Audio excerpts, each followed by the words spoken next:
Salut tout le monde, bienvenue à notre toute première capsule sur l'eau de propulsion multimédia.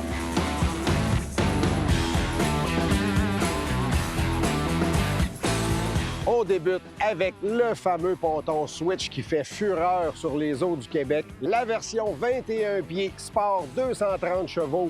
On regarde ça ensemble. Facteur très intéressant du côté des pontons, on utilise premièrement du fameux plastique, quelque chose qui est hyper résistant. C'est un composite qui est résistant au graphing, ce qui fait en sorte que la durée de vie va être pratiquement illimitée. C'est un 3 quilles qui permet une navigation qui est un peu plus comme un bateau qui va pencher dans les virages. Vous allez voir, c'est très intéressant. Et, point de mention, cette version-ci qui se détaille environ 54 000 $ à peu près, inclut également la remorque. Donc, si on regarde, on voit bien que la quille centrale est beaucoup plus large et plus profonde que les deux quilles extérieures, ce qui nous permet de naviguer et pencher de chaque côté. Et également, on a des volets stabilisateurs qu'on trouve chez les bateaux, des trim tabs en anglais. Cependant, contrairement à un bateau un peu plus standard, ils ne sont pas ajustables, ils sont montés sur ressort. Et fait très intéressant, c'est une turbine, ce n'est pas un hélice comme on voit sur les navires standards, les bateaux plus traditionnels, qui permet entre autres d'avoir un dégagement complet lorsqu'on arrive dans des eaux très peu profondes.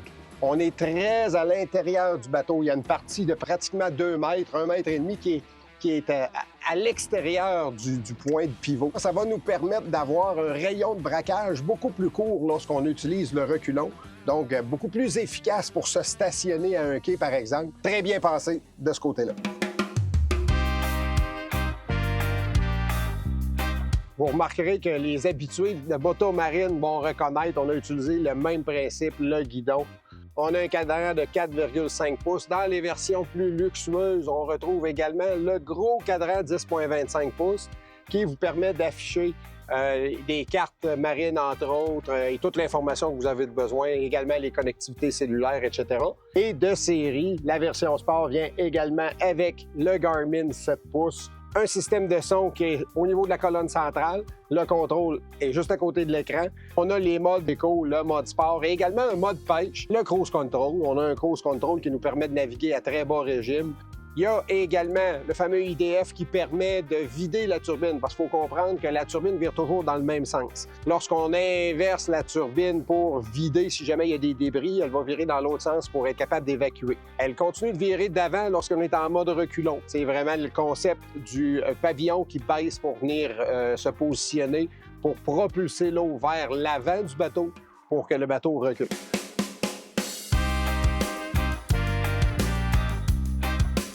Comme sur les motos marines, l'accélérateur est à droite et de côté gauche, c'est le système IBR, donc qui nous permet de se mettre au neutre, qui nous permet de tomber en mode renverse et être capable de manœuvrer très rapidement. On a également un VTS qui permet de faire varier la propulsion de la turbine, ce qui fait en sorte que si on est plus haut, ça va être l'arrière du navire qui va rester dans l'eau. Si on veut monter sur l'eau, à vitesse de croisière, à vitesse plus rapide, à ce moment-là, on va baisser le VTS pour avoir une propulsion qui est plus droite, être capable d'être sur l'eau au lieu de rester avec l'arrière du ponton qui est plus bas. Ce moteur-là est utilisé déjà depuis quelques saisons. On parle du 1630, du 1630 cc, qui est dans le cas du 230 chevaux et turbo-compressé. Donc, on remarque qu'on voit très bien à ce moment-là la configuration du moteur, qui est quand même facilement accessible. On a installé le concept du banc capitaine, donc soit qu'on est assis plus bas ou si on veut avoir une meilleure vision, on fait tout simplement relever, on s'installe plus haut, puis on a une meilleure vision, surtout si on a du monde à bord du ponton. L'ingéniosité du système Link qu'on a sur les motoneiges, qu'on a un peu partout, on le retrouve aussi dans le Switch et d'ailleurs, c'est de là son appellation.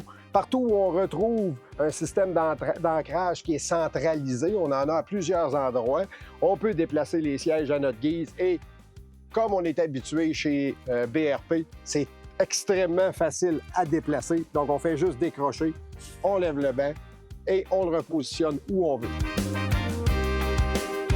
Et question de joindre l'utile à l'agréable, eh bien, on a des bancs qui sont au sol avec des tapis mousse qui sont confortables pour être capable de relaxer et de passer du bon temps. Et les porte-gobelets qui sont de série également, qu'on peut bouger, qu'on peut installer à notre guise pour être capable de prendre un bon petit verre en relaxant sur le ponton. Sur la version Switch Sport, toit Bimini qui est de série.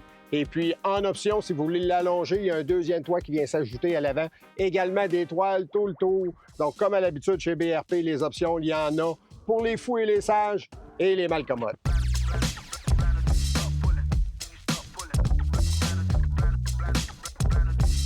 Étant donné qu'on n'a pas de pied, on peut aller dans très peu profond d'eau pour aller, comme on dit en bon français, aller se beacher.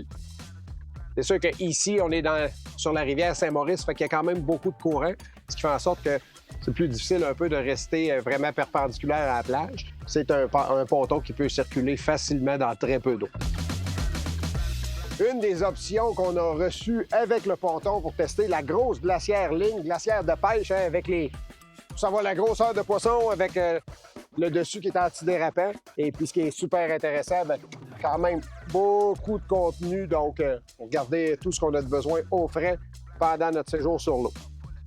Deux autres accessoires qu'on a reçus de BRP, la petite glacière, super cool, super pratique. Mais également, bien, les amateurs de motoneige reconnaîtront le système Link, donc un bidon Link facilement fixable au niveau du bateau pour être capable que ça soit en sécurité, toujours fiable.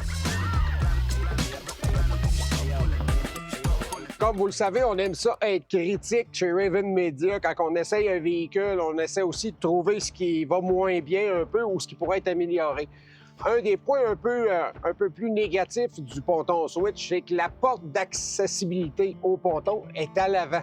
Ce qui veut dire que lorsqu'on est au quai, il faut enjamber la bordure pour être capable d'embarquer ou de passer par la petite espace sur le devant, qui est beaucoup plus petite.